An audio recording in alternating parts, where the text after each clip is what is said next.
Hello and welcome to A Dialogue With. My name is Charlie Adams. I am the Director of Customer Experience at Custom Connect. And today I'm having a dialogue with the CEO of Custom Connect, Stijn Lathouwers. Hello, Stijn. Hey, good morning still. Good morning or afternoon, depends where people are in the world and what time Yeah, they're watching this. But for us, it's currently morning. yeah, So yeah, thanks so much for joining me. And over the next half hour, hopefully we're going to learn a bit more about you, about the industry, and then finish off with a bit of future focus about where we think things might be going. yeah, great, super. So let's get straight into it then. I just want to start off by exploring a bit about your history and your background because you haven't always been a CEO. Yeah, So that's can you true. help That's true. introduce yourself? Because Yeah. I'm keen to learn about your journey. So can you tell me a bit about your background? What led to you doing Mhm. what you do today? So let's say the journey started approximately 27, 28 years ago. I was a student, came from university, did marketing communication, didn't know exactly what to do. And back in the days, it was normal that you go out for a half year or a year, travel the globe, go to Australia or wherever. But at that stage, I needed some money, so I found a job. But that owner said you can work here, but only if you come for at least 12 months. That's where I started my first role in the customer care business as a project manager, onboarding new projects like outbound and inbound projects. Uh, and as you can imagine, after that 12 months, I never stopped. I kept working. And along the way, the company was growing, was taken over by a bigger company in the Netherlands. And I did grow along with the business and from project manager to account manager to senior account manager. And in 2006, I had been working for 6 years in that company, and I decided to go somewhere else to become a project manager again, but then in a bigger customer care company. Um, I was, I think, for 3 or 4 months the project manager in that organization, and then Mhm. they came to me, the owners, and said, "Listen, we have a big challenge in a different location. We want you to become the site manager." We took over a customer service operation, and it's not going well. We see you can do more than that, so go and fix it. You've got 3 months, and if you don't make it those 3 months, we will kick you out. So that was really lovely. Uh, Luckily, together with the team, we made it, and from site manager later on, the organization changed, and then back in the days, I really don't know, it was around 2008, 2009, it was becoming more normal to create client teams instead of site structured organizations. Yeah. So I became account responsible as a client team manager for certain accounts in that organization, which was lovely. I learned a lot, and negotiating contracts, negotiating pricing, negotiating what can we do different together with the customer, but always from a partnership, consultative approach towards the customer. Think and talk with complete trust between parties. And then about, what is it? In 2010, the same owners came to me and said, "Listen, we've got a nice opportunity for you. We want you to become the managing director of our Suriname operation." Hmm. The Netherlands, Suriname. Okay, that was a big jump. So of course, I needed to sell that at home that we were moving to Suriname. Was a hard sell, but in December 2010, I moved to Suriname, became a managing director of one of the founding customer care operations in Suriname. Back in the days when I came there, there were around 600 agents in the market. We were the only ones. Soon, a year or 1.5 year later, TP followed as well. But we, how do you say, created the landscape, like Yeah. talking to get from copper connections to fiber connections, to get certain position in the market, to get things done for customer care industry. So we really opened the market to set up BPO customer service activities. I did that with a lot of fun heavy lift, some great colleagues who are still in the customer care industry these days. And I said it was a beautiful period. But at the end of 2014, I moved back to the Netherlands, literally the 1st of January 2015. Hadn't seen snow in 4 years, and my former employer said, "We have a nice task for you in Washington." So on the 9th of January, I will never forget it. Went to Washington, didn't have a coat, opened the doors, and I had the feeling that you have in the film Cool Runnings. It was snow, it was cold. In 24 hours, I was sick. I had the flu because I was not used to it. But uh, they gave me the opportunity to grow into the international business. So from that moment on, I had several roles in leading customers in Kuala Lumpur, Bogota, Johannesburg, Suriname, etc. And that journey continued until end of 2017. And then I thought, listen, what I do for a boss, I can do myself. And I had the opportunity to set up something for myself, which I did in 2018 and merged together with Custom Connect, who was an established company in the Netherlands, but didn't have an international footprint yet. And based on my knowledge and experience, connections I had the ability to start up that international branch. And since 2018 until now, we're still having fun, keep growing, etc. So yeah, uh, 25, 27 years of fun and still growing and learning every day. What a journey. No, thanks. Yeah. That's a great introduction. That's a lot. That's a much better introduction than I could have given you. And I've already learned a lot. So that it must have been a huge culture shock when you had to take your family, Mhm. probably with short notice, to Yeah. Suriname. So what was it like taking up that new culture just from a family and personal point of view? Uh, the biggest, how do you say, upside is that everybody speaks Dutch. So you can Hmm, still speak your own language. That makes it nice. much more easier also for your family.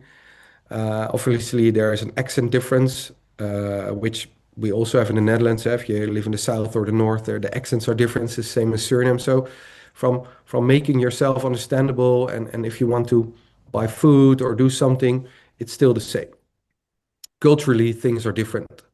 And where in the Netherlands we're always structured and we're on time. And Yes, you are. if you want to give, if you have a party at home, you say we invite you at 4, but the Dutch people are literally, sorry, I don't want to over exaggerate, but normally they say at 6 o'clock, maybe it's time to go. Whereby in Suriname, around 4 it starts. Can be that everybody's there at 6. There is Hmm, no end. Everybody can stay for dinner, etc. So the I always say, and I still believe, the quality of life in Suriname is much higher than in the Netherlands, maybe in a lot of places than in Europe. So whereby I was already used as myself to several cultures. Now you're living it, but it's a big step for your kids, for your wife, hmm. and it was not always easy. So you really have to. It was better if we took more time to assess it instead than just jump in, see if you will will keep floating and make it work. Yeah.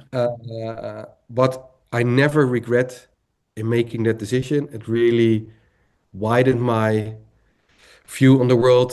Hmm. Uh, how do you look at cases or situations in the day-to-day business, in the world, in local content? So for me, it's a big plus. Awesome. Sounds like a great adventure. Just jumping in and going for it. It sounds Yeah, great. absolutely, So absolutely. did you say it was 2017, 2018 that you first decided that you wanted to be a leader of a company? And I guess my question's about that whole stepping up to a Mhm. leadership. Was it always something that you knew you had in you? Was it something that you realized around that time that you wanted to be a CEO and lead a company? Well, what was it that drove you to take that? Because that's a huge step. What was Yeah. it that got you there?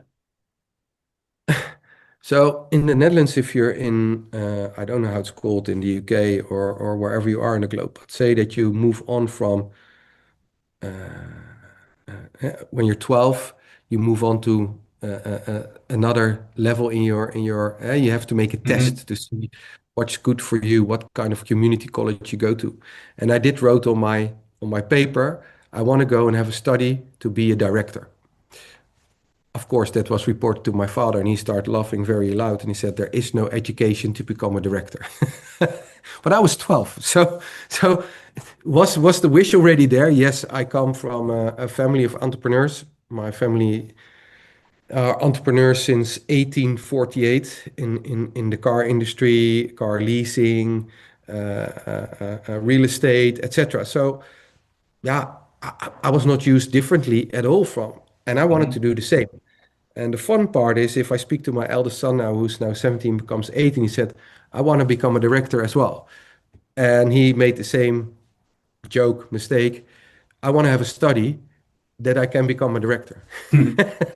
Awesome. So, yeah, it's and I always said to myself, I want to become a CEO, a director, before my 30th age, become before I become 30.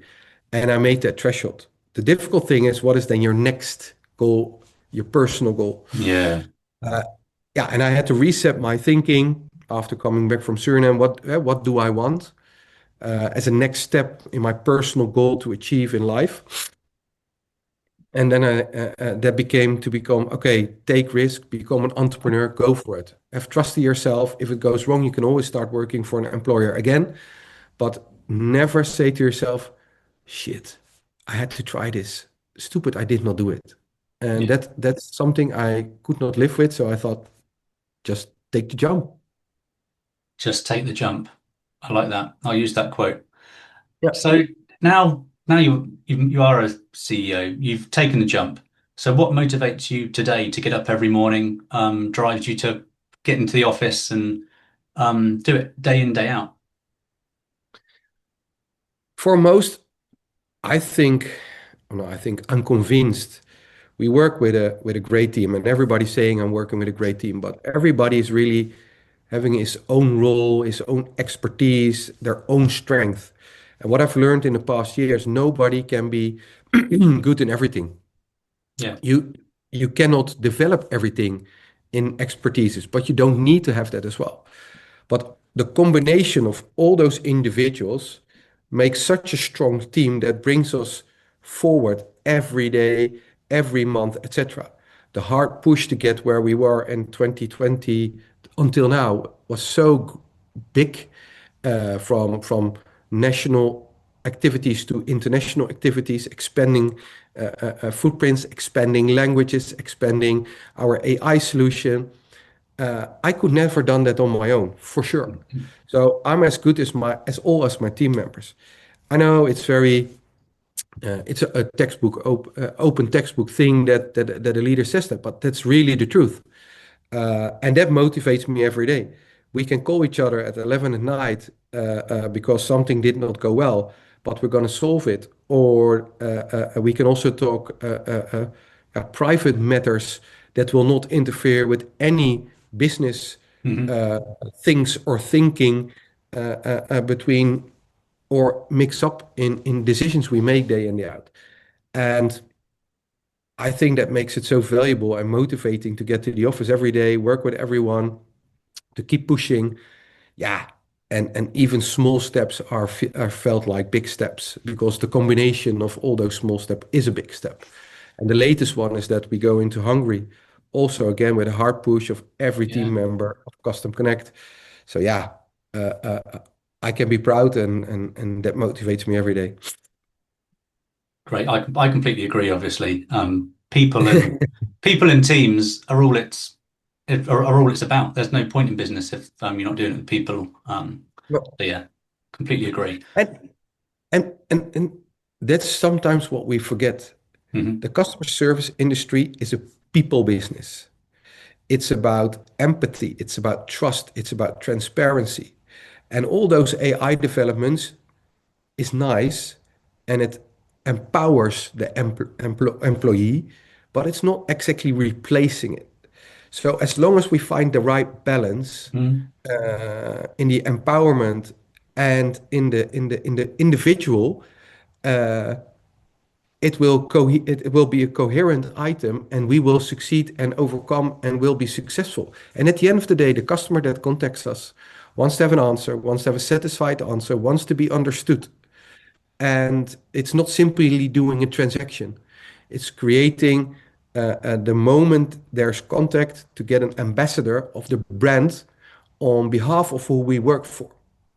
And that's the most important, because that client will not move away from Mhm. that brand.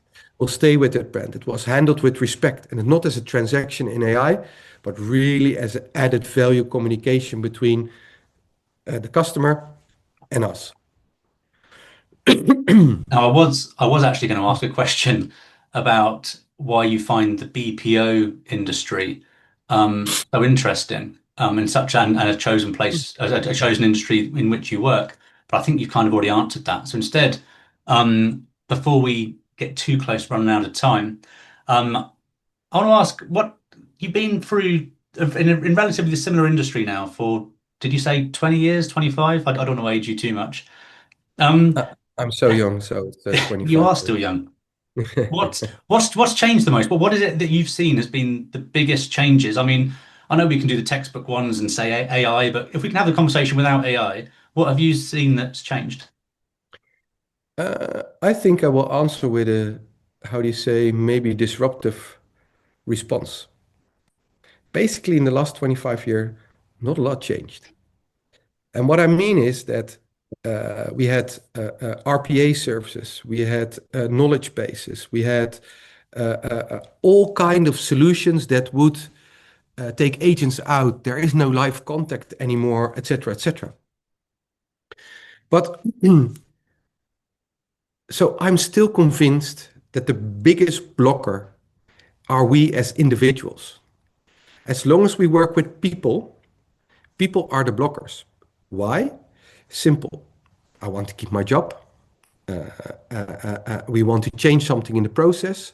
The content is changing. We take over other company. We inherit 10, 20, 30 systems. We need to integrate.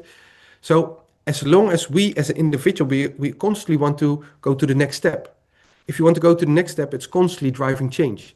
And that next step and change brings you to a glass ceiling where you have legislation, where you have cost, where you have a shortage of labor, etc., etc. So did a lot change? Yeah, the low-hanging fruit contexts that are no longer there. Yes, ChatGPT and all other solutions are there to help you out with a lot of items. But at the end of the day, what I said before is with AI, it's the empowerment tool of an employee that needs to create the best outcome for the customer that contacts us with a solution in a satisfied way and to make sure he keeps being the customer of that respective brand. So did a lot change? Yeah, things changed over the time. But big changes? Sorry, I'm I've seen a lot in these last years, but we're still having the same challenges. We have a customer that uses more than 20 systems. An agent needs to understand 20 systems. And then we sometimes ask, why is the average handling time like this? Average handling Mhm. time was a discussion we had 20 years ago. Why is this customer not satisfied? Because the knowledge base is not working, or there is no knowledge base. Why is my agent not on in 12 weeks on a certain par? Because there was no training material or the training material. So we still have the same conversations, but that doesn't matter. We will work together with our customers, our brands we work for, to make sure we get on that level and that we don't have those conversations anymore. I couldn't even name 20 systems, let alone Yeah, ask an agent to use 20 systems. yeah, That's and that's even me being nice. yeah. And I know that's the reality, which is the scarier thing. So Yeah. that's what's happened over the last 20 years. So what is it? And you've kind of probably explained a bit really, but what is it that most BPOs are getting right at the moment? Now we're in 2026 with all the tech we have. What are people getting right? Uh, I think the industry will keep evolving. Yes, there will be less easy contacts. So it will ask more of the person who's on the phone, on the chat, Yeah. etc. The knowledge needs to be higher. You need to be more educated. The responses, how you do it, via what systems and with what insights will become more complex. Uh, so the job itself as an agent on the phone will become more heavy. And that will be the challenge in the global labor shortage that's going on. The cost rises globally. That's the biggest challenge I think we're having. Not sure what the speed will be when we will reach that ceiling or when there's a critics, but you already see it in the Netherlands. Cost of labor is huge. Mhm. Uh, and therefore you see a lot of contacts moving to different countries. You also saw recent studies from Gartner and from CUPC where you see that live contact to be predicted to be cheaper compared to AI solutions, and not by a percentage, but significantly. We're talking about $1 difference per contact. So it tells me that live contact will be there for the long term, but in what shape or form, it will be more high complex. And that will be the challenge for the whole industry in the coming years, to make sure you have the right person, education, and yeah, that also our customers, our brands we work with, do understand that cost go does go up. It's Yeah. inevitable. Yeah, the whole landscape is changing. Well, it depends who you talk to. Sometimes the amount of events and webinars I watch where every person has a different opinion, which kind of shows how much it's changing, how quickly it changes, literally from day to day. Yeah. So, before we run out of time, I want to ask a couple of questions focused on Custom Connect, of course. So, Mhm. what makes Custom Connect stand out in your opinion? Obviously, it's a biased opinion, but in your opinion, what makes it stand out? Yeah, the best thing is that the clients respond to that. But usually, if I get the feedback from our customers, it's we are honest, transparent, direct. That also means we say no. If we are not convinced we can do the job, the task, we will say we cannot do this. We want to be honest from day one instead of spending a lot of time and then have the outcome where we said, told you so. So we want to prevent that from the beginning. Um, if we work together with you, we will go all the way. We will make it work together. We will create together. And that's what you see. Our client tenureship on average is 8+ years. So two contract renewal cycles at least. In the last year, we have lost one client, and that was due to reorganization on their behalf and consolidated in a different center somewhere else in the globe. That's something not because we did not do a good job, but we had a different strategy, consolidation of contacts in one center where they already had different contacts and other languages served, and we were only doing one language. I see that as a compliment for everybody in the business. Uh, so we are definitely trustworthy. We have an honest price. Uh, what does not always mean the cheapest, but No. we have an honest price, but we go all the way. And that's what we always get back from our customers. And that's why I think they stay. The KPIs is not a discussion. We will make those KPIs. The price not a discussion. So because we agreed that. So what is the conversation we have? How can we improve? What can we do better? Where can you improve your customer journey? And that in combination with our Maya solution AI, we give very clear insights where the customer can improve his process, Mhm. reduce cost potentially, have a better customer journey with less friction in it, etc. So, yeah, we throw everything at the client in a structured way, and that helps us, I think, in being a trustworthy partner. Awesome.